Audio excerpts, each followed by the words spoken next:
একটা রাজনৈতিক দলকে নির্মূল করার আহ্বান একটা সরকার দল থেকে আসে, সেই বাংলাদেশে আমরা মানুষ ফিরতে চাই না। আপনি আপনার বক্তব্য একটা বিষয় এনেছেন যে আপনাদের রাজনৈতিক দলকে নির্মূল করার কথা কেউ কেউ বলেছে, আমি শুনিনি এই সমস্ত কথা। পুরোপুরি তাদেরকে নির্মূল করা যায় রাজনৈতিকভাবে, সেইভাবেই আমাদেরকে কাজ করতে হবে। তবে নির্মূল করার এই শব্দটা ইতিবাচক রাজনীতি সংস্কৃতি বহন করে না। আজকে এই সংসদে আমাদের একটা ন্যাশনাল এগ্রিমেন্টের দিকে যেতে হবে। আমরা পলিসির জায়গায় আমাদের বিরোধিতা থাকবে, পলিসির জায়গায় আমরা এগ্রিমেন্টের মধ্যে থাকবো, কিন্তু আমাদের একটা রেড লাইন টানা উচিত। এই লাইনটা আমরা ক্রস করব না। আমরা যখন শুনতে পাই যে একটা রাজনৈতিক দলকে নির্মূল করার আহ্বান একটা সরকার দল থেকে আসে, সেই বাংলাদেশে আমরা মানুষ ফিরতে চাই না। বাংলাদেশ খেলাফত মজলিস জুলাই বিপ্লবের পক্ষে এভাবে মাথায় কাপড়ের কাপড় বেঁধে রাজপথে নামতে চায়। যাদের মনে দ্বিধা সংশয় রয়েছে, আমি তাদেরকে বলতে চাই, আমরা জুলাই বিপ্লবের আকাঙ্ক্ষার জন্যই বাস্তবায়ন করতে চাই। কারণ জুলাই বিপ্লব 1905 সালের বঙ্গভঙ্গকে ধারণ করে, জুলাই বিপ্লব 1921 সালের ঢাকা বিশ্ববিদ্যালয় প্রতিষ্ঠার ঐতিহাসিক প্রেক্ষাপটকে ধারণ করে, জুলাই বিপ্লব 1947 সালে বাংলাদেশের স্বাধীন জাতিসত্তা গঠনের অভিপ্রায়কে ধারণ করে, জুলাই বিপ্লব 71-এর মুক্তিযুদ্ধকে ধারণ করে, জুলাই বিপ্লব 2004 সালের শাপলা চেতনাকে ধারণ করে, জুলাই বিপ্লব 2024 সালের ছাত্র জনতার বৈষম্য বিরোধী আন্দোলনকে ধারণ করে।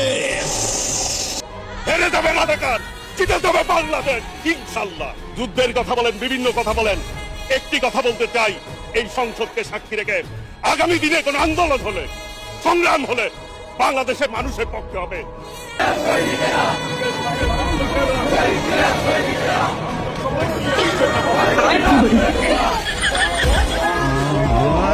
জাতীয় সংসদে এক বিরল ইতিহাস সৃষ্টি করলেন হাসনাত আব্দুল্লাহ এমপি। হ্যাঁ, in the sense that Hasnat যে ঐতিহাসিক বক্তব্য দিয়েছেন, এই বক্তব্য সংসদীয় ইতিহাসে অমর হয়ে থাকবে এবং হাসনাতের এই বক্তব্য নিয়ে রাজনীতি বিশ্লেষক, সাধারণ মানুষ গবেষণা শুরু করেছে এবং সবাই প্রশংসা করছে।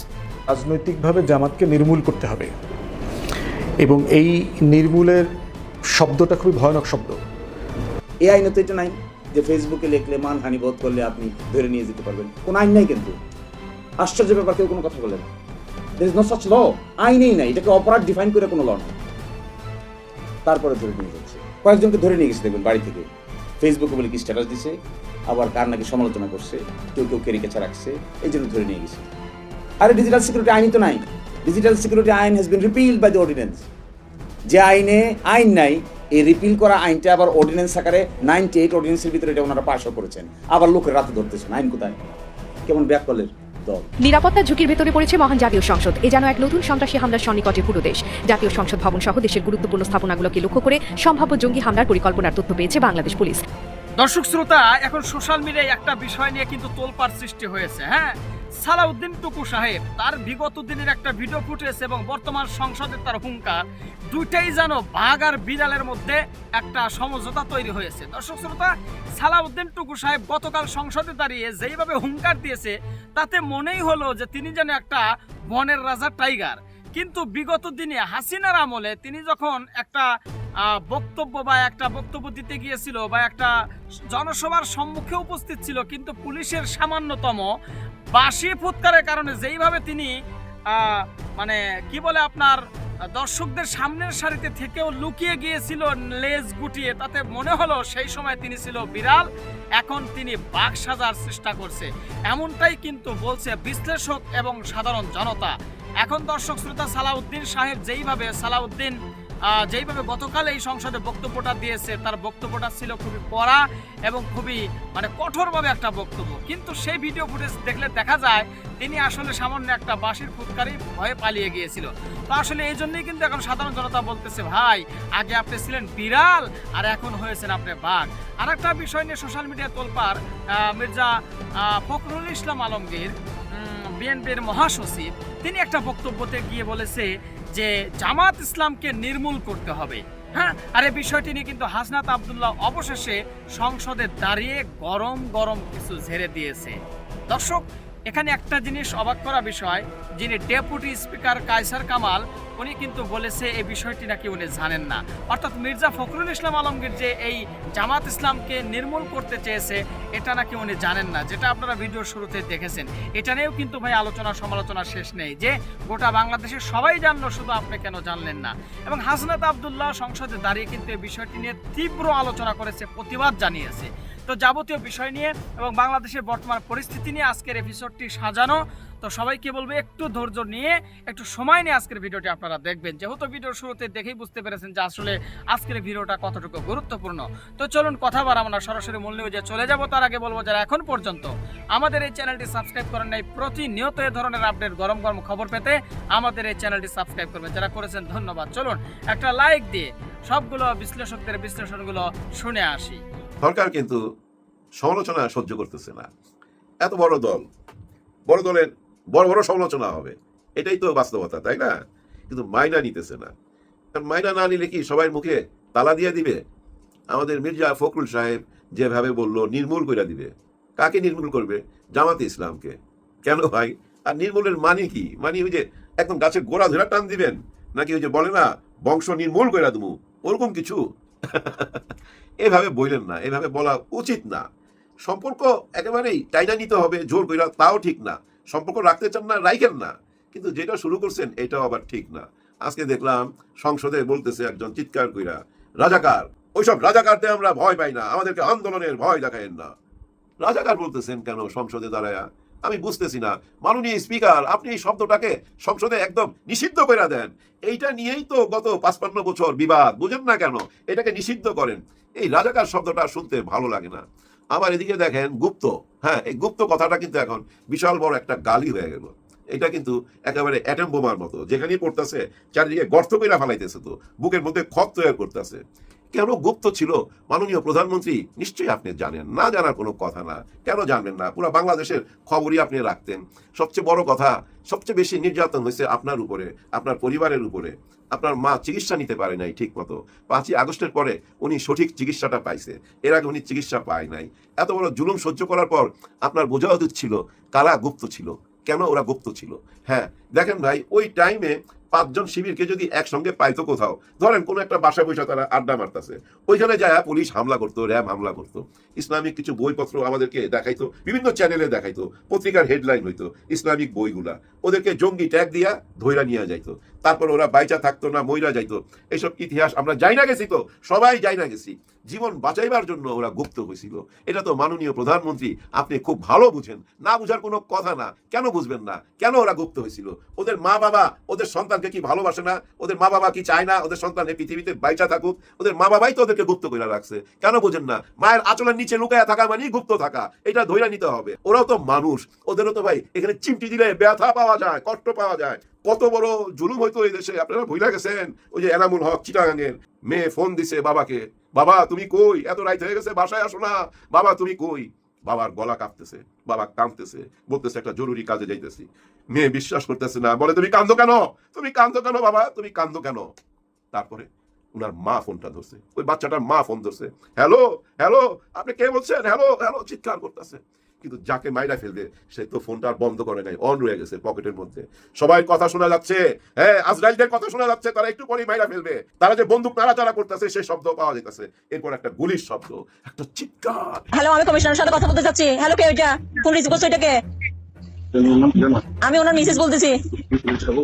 হ্যালো হ্যালো,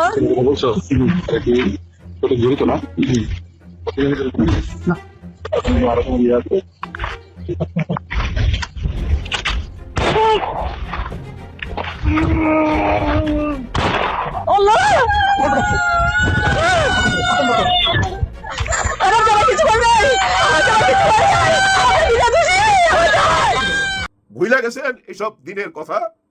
ভুলা ঠিক হবে না। মাননীয় প্রধানমন্ত্রী ওরা কি কারণে গুপ্ত ছিল আপনি বুঝা নিয়েন। মাঝে মাঝে ওদের সঙ্গে কথা বললেন যারা গুপ্ত ছিল, কেন গুপ্ত ছিল তখন বুঝতে পারবেন। এই যে আপনি বললেন এটা ইতিহাসের লেখা হয়ে থাকবে, এটা আর কেউ বুঝতে পারবে না। এটা একটা বিরাট গালি হয়ে গেছে। তো এখন এটা নিয়ে কত বড় বিবাদ দেখা দিছে, এটার প্রতিবাদ করতে গিয়া কত রকম ভুয়া ফটো কার্ড বাইর হইতেছে, যেটা সহ্য করার মতো না। আপনাকে নিয়ে হয়েছে, আপনার মেয়েকে নিয়ে হয়েছে, আমি দেখছি, আমার বুকের মাঝখানে লাগছে, এত খারাপ লাগছে বিশ্বাস করেন, বুঝাইতে পারুন না। নোংরামি, চরম নোংরামি। কিন্তু কে করতেছে এই নোংরামি? উপরে থুতু মারলে নিজের গায়ে পড়ে, উপরে থুতু মারলে নিজের গায়ে পড়বে। আপনি গোয়েন্দা বিভাগ লাগাই দেন, সব গোয়েন্দাদেরকে মাঠে নামায় দেন, কারা করছে এই কাণ্ডটা তাদেরকে ধইরা জনগণের সামনে আনেন, তাহলে না বুঝুম হ্যাঁ সরকার সঠিক পথে যাচ্ছে। আর যদি ওই ট্যাগিং এর রাজনীতিতে থাকেন, দোষারোপের রাজনীতিতে থাকেন, তাহলে কিচ্ছু হবে না, কিচ্ছু হবে না। এই দেশ আর আগাইতে পারবে না। গত ৫৫ বছর যেখানে ছিল, আগামী ৫ বছরের এন্ডে যায় দেখবেন ওই একই জায়গায় আছে, ১ ইঞ্চিও আগাইতে পারবেন না। ভাই ব্রাদার, আমরা অনেক আশা করছি একটা গণতান্ত্রিক সরকার আসুক, নির্বাচিত সরকার আসুক, যেভাবেই আসুক। আসছে তো ভাই, অতীতে যতগুলো নির্বাচন হয়েছে তার চেয়ে অনেক ভালো নির্বাচন এটা আমরা দেখছি। আসলে নির্বাচনের ফর্মুলা না বদলাইতে হবে। দিনে আমরা ভোট দিতে যাই তো, আর রাত্রে ফলাফল দেয়, এটা উল্টাইতে হবে। আগামীতে না নির্বাচন করতে হবে রাত্রে, সারা রাত নির্বাচন করবেন, ভোট নিবেন, ভোট নিতে থাকবেন, ফলাফল দিবেন দিনে, তাহলে সঠিক ফলাফল পাইবেন। উল্টাটা করতে হবে। এই যে দিনে ভোট দিয়ে আসি, রাতের ফলাফল দেয় অন্ধকারের মধ্যে, বুঝতে পারি না ভাই, সব সন্দেহের মধ্যে থাইকা যায়। দিনের আলোতে আনতে হবে, রাত্রে ভোট নিবেন, ফলাফল দিবেন দিনে, এই সিস্টেমে আসেন। যাই হোক, এই যে নির্বাচিত সরকার আসলো, নির্বাচিত সরকার আইসা দেশের আইন কানুন সবকিছু কি উন্নতি করছে? করতে পারছেন? করতে পারেন নাই। চারিদিকে তাকায় দেখেন, খোঁজ খবর নিয়ে দেখেন, কোনো উন্নতি হয় নাই। কেউ কাউকে মানতেছে না, বরঞ্চ আগের চেয়ে বেশি উগ্র হয়ে গেছে। গত 18 মাস এতটা উগ্রতা দেখি নাই। কেন জানি হঠাৎ মনে হইতেছে আমাদের হাতে ক্ষমতা, যা ইচ্ছা তাই করুক। কেন করতেছে মাননীয় প্রধানমন্ত্রী? আমি বলি, দেখেন, আপনি লন্ডন থেকে ৭,৫০০ মতো বহিষ্কার করছিলেন। এরা ফৌজদারি মামলার আসামি হইতে পারত, কিন্তু আসামি হয় নাই। ইউনূস সরকার তাদেরকে গ্রেফতার করে নাই। তখন বিএনপির অনেককে বলতে শুনছি, আমরা তো বহিষ্কার করছি, সরকার কেন তাদেরকে গ্রেফতার করে না, আইন কেন তাদেরকে গ্রেফতার করে না, এই ধরনের কথা বলতে শুনছি। এখন তো আপনারা ক্ষমতায় আছেন, এখন কেন আপনারা গ্রেফতার করতেছেন না? তারা তো অপরাধ করছে, অনেক মায়ের বুক খালি করছে, তাদেরকে আপনারা বহিষ্কার করছেন, অনেক অপকর্মের জন্যই তো বহিষ্কার করছেন। ওইখান থেকে ওই ৭,৫০০ থেকে অন্তত ১০০ জনের আইনের হাতে তুইলা দিয়া দেখান না আমাদেরকে, আমরা দেখি, কিন্তু আমরা তা দেখতে পাচ্ছি না। বরঞ্চ শোনা যাচ্ছে ভিতরে ভিতরে কেউ কেউ আবার ইন হয়ে যাইতেছে। কারণ এই যে সামনে স্থানীয় নির্বাচন আসতেছে, এই স্থানীয় নির্বাচনে তারাও অংশ নিবে, হ্যাঁ তারাও অংশ নিবে, যার জন্য অনেকে আবার ইন করতেছে। কোনো বিচার নাই, হ্যাঁ নগ্ন প্রশাসন, মনে হয় কোনো বিচার নাই, যার যেমন ইচ্ছা তেমন কইরা যাইতেছে। ওই আগের সিস্টেমে আবার ট্যাগিং এর রাজনীতি শুরু হয়েছে। আবার ওরা রাজাকার, ওরা দেশ বিরোধী, ওরা ৭১-এর শত্রু, আমরা ৭১-এর যোদ্ধা, আমরা এই দেশের মালিক। ওই মালিকানা নিয়ে আবার দ্বন্দ্ব শুরু হয়েছে। এটা ভালো লাগে না, আর ভালো লাগে না। এটা কইলেন না, এই জেনারেশন এটা নিতে পারে না। দেখেন না, এই যে আমাদের মিলন সাহেব শিক্ষামন্ত্রী কি কি কথা দিছিল, কিভাবে ট্রল হইলো, নকল করতে দিবে না। এর মধ্যে দেখলাম প্রশ্নপত্র ফাঁস হয়ে গেছে। হ্যাঁ, টেলিগ্রামে প্রশ্নপত্র নাকি ১২,০০০ টাকা করে বেচছে। এরপরে ১২,০০০ টাকা করে বিক্রি করা শুরু হইলো, কোটি কোটি টাকা কামাই নিয়ে চলে গেছে। পরে শিক্ষামন্ত্রী এসে বলছে এটা গুজব। এটা একটা চ্যানেলে এই নিউজটা হয়ে গেছে। নিউজ হওয়ার পর আবার ওইটা মুইছা ফেলা হয়েছে। এই মুইছা ফেলানোর ব্যাপারটা অনেকেই মনে করতেছে সরকার চাপ দিয়া করাইছে। গুজব না, এটা সত্যি ছিল। টেলিগ্রামে গেলে আপনারা দেখতে পাবেন। ভাই ব্রাদার, একটা জিনিস মনে রাখবেন, পচন যদি ধরে সব জায়গায় ধরে, সবাই মাল কামাবেন, দেশের সবাই মাল কামাবেন। এই শিক্ষা মন্ত্রণালয়ের সাথে যারা জড়িত তারা মাল কামাবে না, তাদের পেটের ধান্দা নাই। শেখ হাসিনার আমলে শোনেন নাই, একজন ড্রাইভার এই প্রশ্নপত্র বিক্রি কইরা ঢাকা শহরে ৩টা বাড়ি করছিল। ওই লোকগুলা নাই, নতুন লোক আইসা পড়ছে, তো ব্যবসা আগের মতোই চলতেছে। এই প্রশ্নপত্র ফাঁস কইরা বিরাট অঙ্কের টাকা নিয়ে চলে গেছে। কিন্তু আমাদের মাননীয় মন্ত্রী বলতেছে এটা গুজব। এই গুজব যারা ছড়াবে তাদেরকে আইনের আওতায় আনতে হবে। কিন্তু এত বড় একটা চ্যানেলের মধ্যে নিউজ হইলো, সেই নিউজটাও গুজব হয়ে গেল। এটাই ভাই বিশ্বাস করা যায় না, বিশ্বাস করতে চায় না মানুষ এখন অন্যরকম। তো মাননীয় মন্ত্রী, হ্যাঁ শিক্ষামন্ত্রী, আপনি দেখেন ছেলেপেলেরা আপনাকে নিয়ে প্রচুর ট্রল করতেছে। আপনি কিন্তু এই চাপটা নিতে পারতেছেন না, আপনি অন্যভাবে নিতেছেন। আপনার আচরণে বোঝা যায় আপনি মাইনা নিতেছেন না। হ্যাঁ, মাইনা নেন। এটা নিয়ে রিয়াকশন দিয়েন না। পোলাপান রিয়াকশন দেখ, আপনি রিয়াকশন দিয়েন না। আপনি রিয়াকশন দিলে ওদের রিয়াকশন আরো বাড়তে থাকবে। আপনার পায়া বসবে, অলরেডি পায়া বসছে। তো আপনি আধা পাগল হয়ে যাবেন যদি এদিকে খেয়াল দেন। আপনি এদিকে খেয়াল না দিয়া কিভাবে শিক্ষা দীক্ষার ব্যবস্থাটা আরো উন্নতি করা যায় সেদিকে খেয়াল দেন। আর ওই যে প্রশ্নপত্রের ফাঁসের ব্যাপারটা, এটার খোঁজ খবর নেন, তদন্ত করেন। আছে ভাই, এটার ভিতরে সিন্ডিকেট আছে, বহু টাকা কামায় চলে গেছে। যেভাবে তেল থেকে কামাই নিয়ে গেল, এই তেল থেকে, হ্যাঁ ভাই, এই তেল থেকে যে কামাই নিয়ে গেছে কত টাকা, এটা এখন টের পাবেন না। কোনো একদিন হয়তো 5 বছর পর যায় এইসব সাংবাদিকরাই তুলে ধরবে কত হাজার কোটি টাকা পার করে দিছে। জাতীয় সংসদে এক বিরল ইতিহাস সৃষ্টি করলেন হাসনাত আব্দুল্লাহ এমপি। হ্যাঁ, in the sense that Hasnat যে ঐতিহাসিক বক্তব্য দিয়েছেন, এই বক্তব্য সংসদীয় ইতিহাসে অমর হয়ে থাকবে এবং হাসনাতের এই বক্তব্য নিয়ে রাজনীতি বিশ্লেষক, সাধারণ মানুষ গবেষণা শুরু করেছে এবং সবাই প্রশংসা করছে।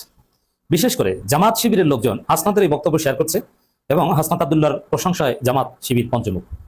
দর্শক, হাসনাত আব্দুল্লাহকে জামাত শিবির মনে রাখবে। অসাধারণ ঘটনা ঘটিয়েছেন আমাদের স্নেহের প্রিয় হাসনাত আব্দুল্লাহ।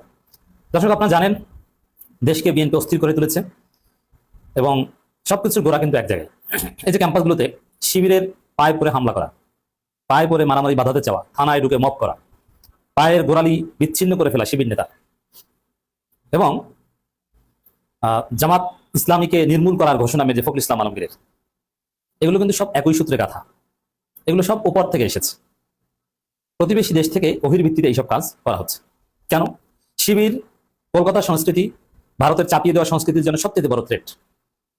বিশেষ করে যুগ যুগ ধরে বাংলাদেশের সোশ্যাল স্পিয়ারে সব জায়গায় ইসলামিক সংস্কৃতির নামগন্ধ যেখানে ছিল না, শিবির সেগুলো ইন্ট্রোডিউস করেছে জুলাই বিপ্লবের ফলে। এটা সহ্য হচ্ছে না। জামাত হয়তো ক্ষমতা নাই, কিন্তু বাংলাদেশের কালচার কেমন যেন একটা জামাত শিবিরময় ভাব আছে। তো এই যে জামাত শিবিরকে নির্মূল করার চেষ্টা, ক্যাম্পাস দখল করার চেষ্টা, এগুলোর বিরুদ্ধে জামাত প্রতিবাদ করেছে, কিন্তু সবচেয়ে জোরালো এবং আলোচিত প্রতিবাদ এবং যেগুলো জামাত শিবিরের কাছেও আলাদা তাৎপর্য বহন করে, সেটা হচ্ছে হাসনাত আব্দুল্লাহর সংসদের বক্তব্য। হাসনাত আব্দুল্লাহ মাননীয় স্পিকারকে স্পষ্ট করে বলেছেন, আমরা সেই যুগে আর ফিরে যেতে চাই না যেখানে নির্মূল করার ঘোষণা দিবে। মানে জামাত ইসলামীকে নির্মূল করার ঘোষণা দিয়ে মির্জা ফখরুল ইসলাম আলমগীর চাচা যেভাবে নাকানি চুবানি খেয়েছেন, মান সম্মান যদি থাকে, লজ্জা থাকে, মির্জা ফখরুল ইসলাম আলমগীর তার এই বক্তব্য প্রত্যাহার করে নেবেন। মির্জা ফখরুল ইসলাম আলমগীরকে একজন ডিসেন্ট পলিটিশিয়ান হিসেবে আমরা জানতাম, আমাদের দেখলে স্নেহ করেন, কিন্তু এগুলো কি? দর্শক, হাসনাত আব্দুল্লাহ এক কথায় ধুয়ে দিয়েছেন, বাংলা ওয়াশ করেছেন। শুধু এটা না, এই যে বাচ্চা ছেলেদের পুলিশ ধরে নিয়ে যায়, মানে কোনো এমপি মন্ত্রী সমালোচনা করলেই, ফেসবুকে কিছু লিখলেই তারা তাদের লেসপেন্সারদের মাধ্যমে মামলা করিয়ে জেলে নিয়ে যায়।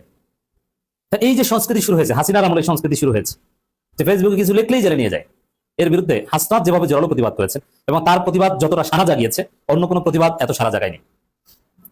দর্শক, এক কথায় হাসনাত যে বক্তব্য দিয়েছে, আমি আসছি, এটা সংসদের বক্তব্যে সোফার আমিরে জামাত সহ যত নেতা যত বক্তব্য দিয়েছেন, তার মধ্যে তার বক্তব্য ছিল অসাধারণ এবং এটা সত্যি প্রশংসার যোগ্য। সবাই মনে রাখবে, মনে রাখার মতো, গবেষণা করার মতো। আবারও ভয় আতঙ্কের পরিবেশ সৃষ্টি করা হচ্ছে, হাসনাত আব্দুল্লাহ বলেছেন। দেখেন, এরকম বক্তব্য আরো অনেকে দিতে পারেন, কিন্তু হাসনাত বললে যেরকম শুধু সংসদের মধ্যে না, পুরো বাংলাদেশে একটা নাড়াচাড়া শুরু হয়ে যায়, এটার একটা আলাদা তাৎপর্য আছে। সংসদের বক্তব্য সংসদে থাকলে, অথবা দেখেন একটা বিষয়, সংসদে আমরাও গিয়েছি বা সেখানে গ্যালারিতে বসে দীর্ঘ আলোচনা শুনেছি। এখন কেউ বক্তব্য দেওয়ার সময় কেউ মোবাইল টিপে, পাশে যে আছে তার সাথে সাইড টকিং করে, অথবা তার নিজের কাছে যে ফাইল টেল এগুলো দেখে, কেউ অন্যমনস্ক থাকে, কাছ থেকে দেখেছি। কিন্তু কোন কোন বক্তা আছে, সে বক্তব্য দিতে গেলে সবাই হা করে তাকিয়ে থাকে। হাসনাত আব্দুল্লাহ জওয়ান দেন, হাসনাত যদি বক্তব্য দিতে দাঁড়ান, পুরো সংসদ তার দিকে হা করে তাকিয়ে থাকে, স্পিকার আই কন্টাক্ট রাখার চেষ্টা করে। অতএব হাসনাতের বক্তব্যের একটা আলাদা তাৎপর্য আছে, আলাদা একটা তাসির আছে। বড় নেতাদের অনেকেই এরকম বক্তব্য দিতে পারেন নাই, যেটা হাসনাত আব্দুল্লাহ দিয়েছে। এই জন্যই যে হাসনাত আব্দুল্লাহ এনসিপি করেন আর যেই করে না করো, এই জাতির জন্য হাসনাতকে দরকার আছে এবং হাসনাতরাই আমাদের পরবর্তী প্রজন্মকে রক্ষা করবেন। হাসনাত যেরকম সিনার টান করে দাঁড়িয়ে হাসিনার পতন ঘটিয়েছে, এরকম তারিক ইউসুফের ফেসিবাদ আমাদের সামনে এসেছে, এটাও হাসনাত আব্দুল্লাহ সিনার টান করে দাঁড়িয়ে প্রতিহত করবেন সংসদে এবং সংসদের বাইরে। এবং হাসনাত আব্দুল্লাহরা এরকম যাদের বিরুদ্ধে বিভিন্ন হয়রানিমূলক মামলা টামলা হয়, হাসিনা স্টাইলে মামলা হয়, ফেসবুকে লেখার অভিযোগে, তাদেরকে হাসনাতদের প্রতিবাদের মাধ্যমে ছাড়িয়ে আনা হবে এবং এটা করতে পারবেন আমরা বিশ্বাস করি। লজ্জায় করে হলেও বিএনপি এটা করবে। হাসনাতরা লজ্জা দিতে পারেন, বিব্রত করতে পারেন।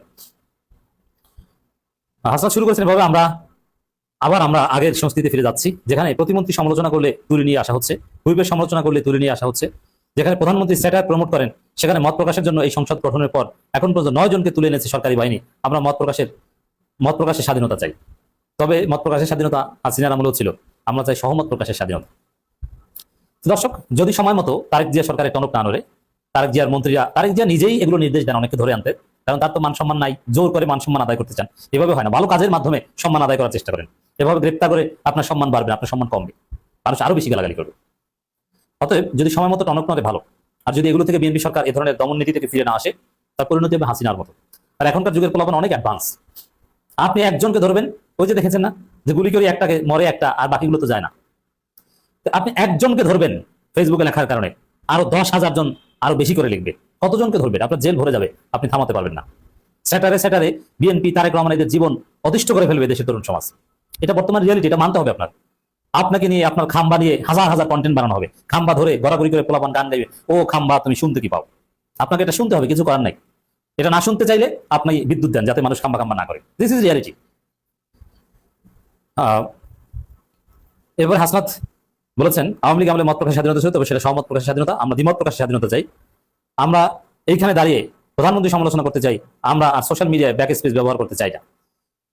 নারী নিয়ে গুরুত্বপূর্ণ একটা বিষয় তুলে ধরেছেন তিনি, যে নারীদের সম্মান এই সরকার দেয় না। নারীদেরকে পিটিয়ে, জুতা দিয়ে পিটিয়ে ক্যামেরার সামনে রক্তাক্ত করে, আর সেই নারীকেই বহিষ্কার করা হয়, আর সেই বিএনপি নেতাকে কার্যত পুরস্কৃত করা হয়। দল হিসেবে বিএনপি সেই নেতার পাশে দাঁড়ায়, এবং স্থানীয় বিএনপি নেতা হয়তো কেন্দ্রীয় বিএনপি বহিষ্কার করেছে, কিন্তু লোকাল বিএনপি মানে এটা বিএনপির হাইকমান্ড বলে দিয়েছে যে নারীকে পিটিয়েছো আমরা তাকে শাস্তি দিব, আর যেহেতু বহিষ্কার করতে আমরা তোমাকে বহিষ্কার করলাম, কিন্তু আমরা তোমার সাথে আসলে তলে তলে আছি।